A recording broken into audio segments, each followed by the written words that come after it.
Assalamualaikum warahmatullahi wabarakatuh. Yang kami hormati Bapak Saiful Huda SPD MSI selaku dosen pengampu mata kuliah telaah kurikulum SMP dan SMA. Di sini kami akan mempresentasikan materi mengenai kalender akademik dan mata pelajaran yang ada pada kurikulum 2013. Sebelumnya, perkenalkan kami dari kelompok 1 yang beranggotakan saya sendiri, Habibah Nurrahman Firdausia dengan NIM 210402008 bersama teman saya Zahra Salsabila dengan NIM 210402010.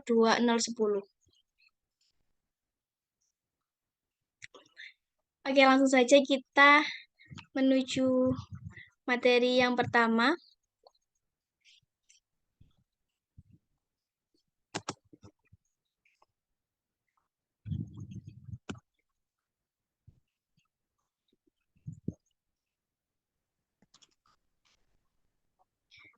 Baik, untuk materi yang pertama, yakni tentang kalender akademik. Jadi, apa sih kalender akademik itu? Kalender akademik merupakan pengaturan waktu untuk setiap kegiatan pembelajaran peserta didik, mulai dari setahun dalam waktu pelajaran efektif dan hari libur dalam proses pendidikan.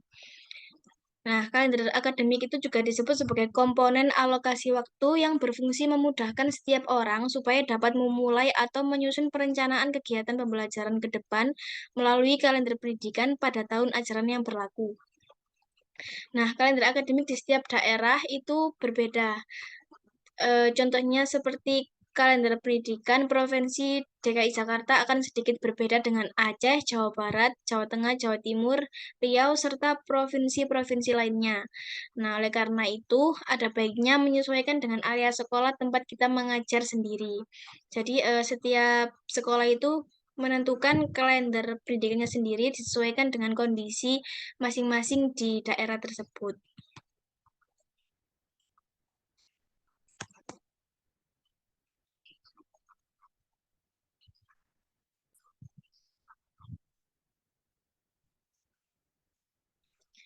Selanjutnya, fungsi kalender akademik. Jadi kalender akademik itu berfungsi untuk menyelaraskan antara ketentuan hari efektif dengan hari libur sekolah.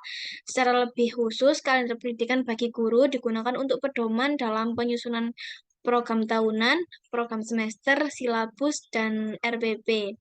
Dengan menyusun kalender pendidikan, guru itu akan mengetahui jumlah hari yang dapat digunakan untuk pembelajaran siswa, di samping dapat mengetahui kegiatan-kegiatan sekolah dalam waktu 1 tahun berjalan.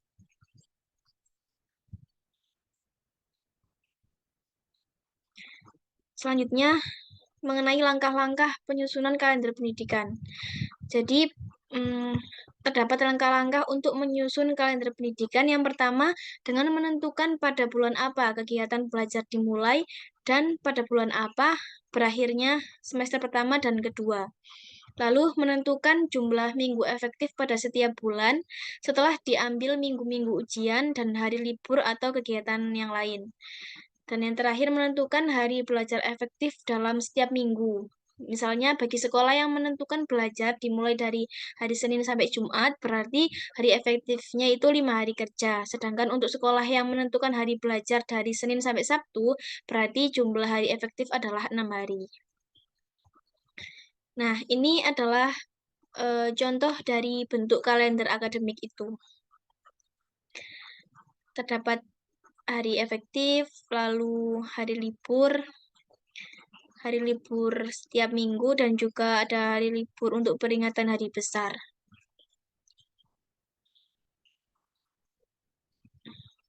Selanjutnya kita masuk ke materi tentang mata pelajaran. Nah, di sini mata pelajaran ini dibagi menjadi dua. Yang pertama ini untuk mata pelajaran yang SMP. Jadi, struktur kurikulum SMP atau MTS itu terdiri atas mata pelajaran umum kelompok A dan mata pelajaran umum kelompok B. Khusus untuk MTS dapat ditambah dengan mata pelajaran keagamaan yang sudah diatur oleh Kementerian Agama. Nah, di sini berdasarkan Permendikbud nomor 35 tahun 2018 tentang perubahan atas Peraturan Menteri Pendidikan dan Kebudayaan nomor 58 tahun 2014 tentang kurikulum 2013 sekolah menengah pertama dan madrasah sanawiyah itu Mata pelajaran umum kelompok A merupakan program kurikuler yang bertujuan untuk mengembangkan kompetensi sikap, kompetensi pengetahuan, dan kompetensi keterampilan peserta didik sebagai dasar dan penguatan kemampuan dalam kehidupan bermasyarakat, berbangsa, dan bernegara. Ini tuh bersifat nasional dan dikembangkan oleh pemerintah. Yang kedua, mata pelajaran umum kelompok B merupakan program kurikuler yang bertujuan untuk mengembangkan kompetensi sikap, kompetensi pengetahuan, dan kompetensi keterampilan peserta didik terkait lingkungan dalam bidang sosial, budaya, dan seni, yang bersifat nasional dan dikembangkan oleh 4 pemerintah, dapat dipercaya dengan muatan lokal oleh pemerintah daerah atau satuan pendidikan. Nah, ini merupakan contoh mata pelajaran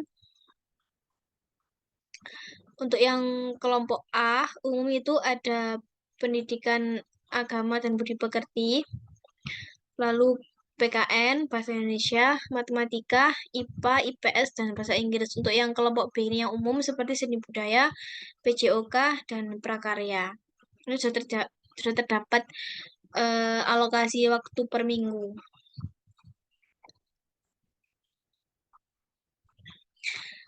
Ini keterangannya untuk mata pelajaran kelompok A itu merupakan kelompok mata pelajaran yang muatan dan acuannya dikembangkan oleh pusat.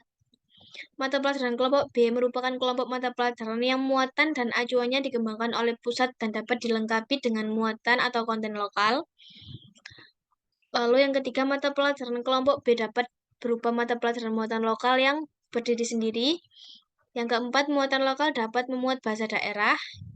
Yang kelima, 1 jam pelajaran beban belajar tatap muka adalah 40 menit. Dan yang keenam, beban pelajaran penugasan terstruktur dan kegiatan mandiri paling banyak 50% dari waktu kegiatan tatap muka mata pelajaran yang bersangkutan.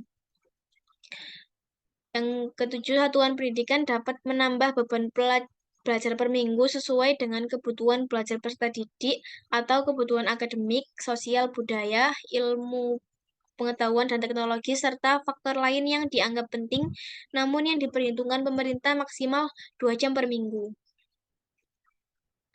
Selanjutnya, untuk mata pelajaran seni budaya, satuan pendidikan wajib menyelenggarakan minimal 2 aspek dari 4 aspek yang disediakan. Peserta didik mengikuti salah satu aspek yang disediakan untuk setiap semester.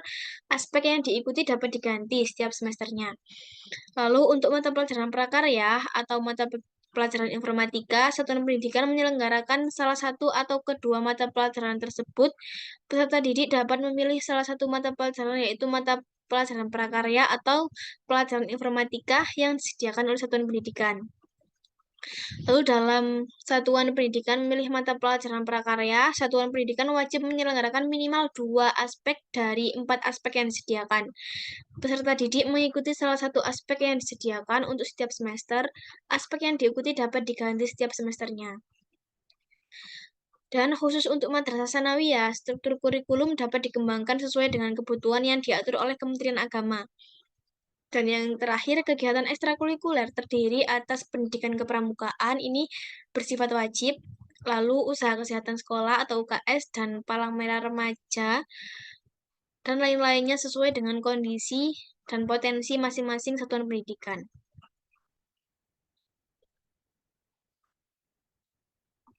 Selanjutnya, ini tentang mata pelajaran untuk SMA yang akan dijelaskan oleh teman saya, Zara Salsabila.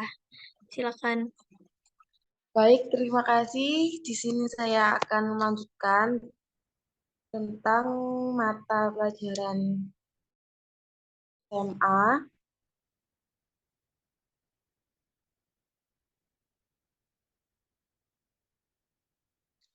Struktur kurikulum SMA atau madrasah MA terdiri atas mata pelajaran umum kelompok A, mata pelajaran umum kelompok B, dan mata pelajaran peminatan akademik kelompok C.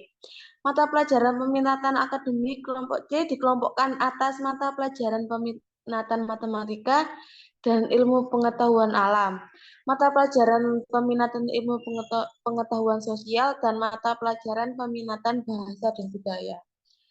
Khusus untuk MA dapat ditambah dengan mata pelajaran keagamaan yang diatur oleh Kementerian Agama.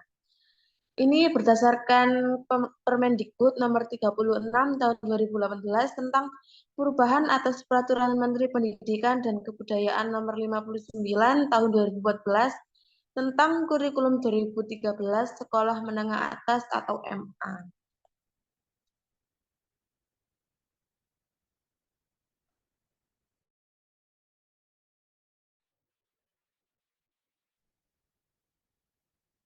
Ini ada mata pelajaran kelompok A, kelompok B, dan kelompok C. Untuk kelompok mata pelajaran kelompok A sendiri ini ada 6 macam. Yang pertama ada pendidikan agama dan budi pekerti, dan yang kedua ada pendidikan Pancasila dan kewarganegaraan. Yang ketiga ada bahasa Indonesia, yang keempat matematika, kelima sejarah Indonesia, dan yang keenam bahasa Inggris. Untuk mata pelajaran kelompok B ada 3 macam. Yang pertama ada seni budaya, yang kedua ada pendidikan jasmani, olahraga dan kesehatan, dan yang ketiga prakarya dan kewirausahaan.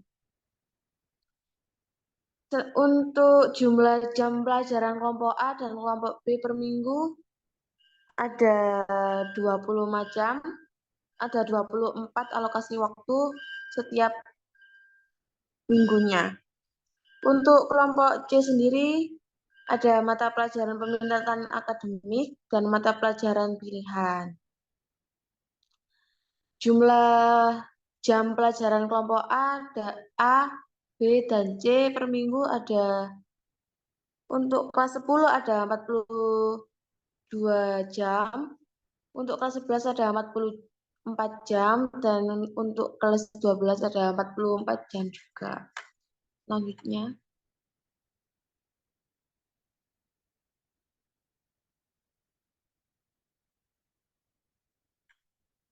Ini ada keterangan-keterangan. Yang pertama, ada mata pelajaran kelompok A dan C merupakan kelompok mata pelajaran yang muatan dan acuannya dikembangkan oleh pusat. Dan yang kedua, mata pelajaran kelompok B merupakan kelompok mata pelajaran yang muatannya dan acuannya dikembangkan oleh pusat dan dapat dilengkapi dengan muatan atau konten lokal yang ada di sekolah tersebut. Yang selanjutnya ada mata pelajaran kelompok B dapat berupa mata pelajaran muatan lokal yang berdiri sendiri. Yang keempat ada muatan lokal dapat memuat bahasa daerah. Yang kelima ada 1 jam pelajaran beban belajaran tatap muka ada 45 menit. Beban belajar penugasan terstruktur dan kegiatan mandiri maksimal 60% dari waktu kegiatan tatap muka mata pelajaran yang bersangkutan.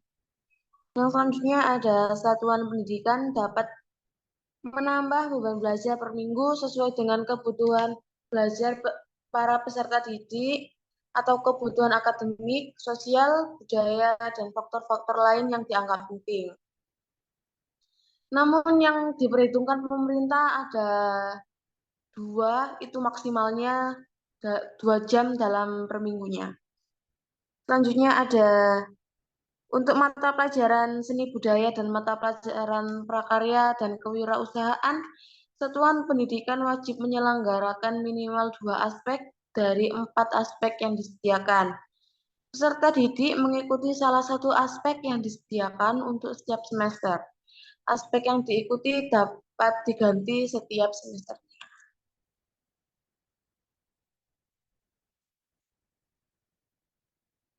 Yang selanjutnya, khusus untuk madrasah aliyah atau MA, struktur kurikulumnya dapat dikembangkan sesuai dengan kebutuhan yang diatur oleh Kementerian Agama. Dan yang terakhir, kegiatan ekstrakurikuler terdiri atas pendidikan kepramukaan wajib, usaha kesehatan sekolah, UKS, palang merah remaja, PMR, dan lain sebagainya, itu disesuaikan dengan kondisi dan potensi masing-masing di setiap satuan pendidikan.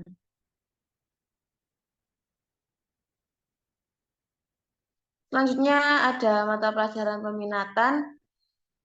Mata pelajaran umum, mata pelajaran peminatan kelompok A merupakan program kurikuler yang bertujuan mengembangkan kompetensi sikap, kompetensi pengetahuan, dan kompetensi keterampilan peserta didik sebagai dasar penguatan kemampuan dalam kehidupan bermasyarakat, berbangsa, dan bernegara. Mata pelajaran umum kelompok B merupakan program kurikuler yang bertujuan untuk mengembangkan kompetensi sikap, kompetensi pengetahuan, dan kompetensi keterampilan peserta didik terkait lingkungan dalam bidang sosial, budaya, dan seni. Kedua ada mata pelajaran peminatan akademik. Kelompok C merupakan program kurikuler yang bertujuan mengembangkan kompetensi sikap, kompetensi pengetahuan, dan kompetensi keterampilan peserta didik sesuai dengan minat, bakat, ataupun kemampuan akademik dalam sekelompok mata pelajaran keilmuan. Selanjutnya, mata pelajaran pilihan merupakan mata pelajaran yang dikembangkan berdasarkan kebutuhan dan perkembangan keilmuan, teknologi, dan seni yang memiliki tingkat urgensi yang tinggi dan memiliki manfaat jangka panjang bagi bangsa Indonesia. Kurikulum SMA atau MA ini dirancang untuk memberikan kesempatan kepada para peserta didik untuk belajar berdasarkan minat mereka.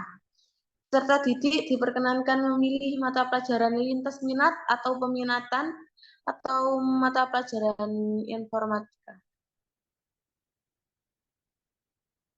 Selanjutnya mata pelajaran peminatan. Ini ada contoh-contohnya. Untuk mata pelajaran peminatan matematika dan ilmu pengetahuan alam ada 4 jenis. Yang pertama ada matematika, yang kedua biologi, yang ketiga fisika, dan yang keempat kimia. Untuk mata pelajaran peminatan ilmu pengetahuan sosial ada geografi, sejarah, sosiologi, dan ekonomi. Dan yang ketiga ada mata pelajaran peminatan bahasa dan budaya. Di sini ada 4 jenis. Yang pertama ada bahasa dan sastra Indonesia. Yang kedua ada bahasa dan sastra Inggris. Yang ketiga bahasa dan sastra asing lainnya. Ada bahasa Arab, bahasa Mandarin, bahasa Jepang, Korea, Jerman, dan Perancis. Dan yang terakhir ada mata pelajaran peminatan antropologi. Baik, sekian presentasi dari kelompok kami. Terima kasih, kurang lebihnya kami mohon maaf yang sebesar-besarnya, dan apabila ada salah kata, mohon dimaafkan. Dan apabila ada pertanyaan, saran, ataupun kritik, silakan tuliskan di kolom komentar di bawah ini. Terima kasih, jangan lupa like, comment, and subscribe. Bye.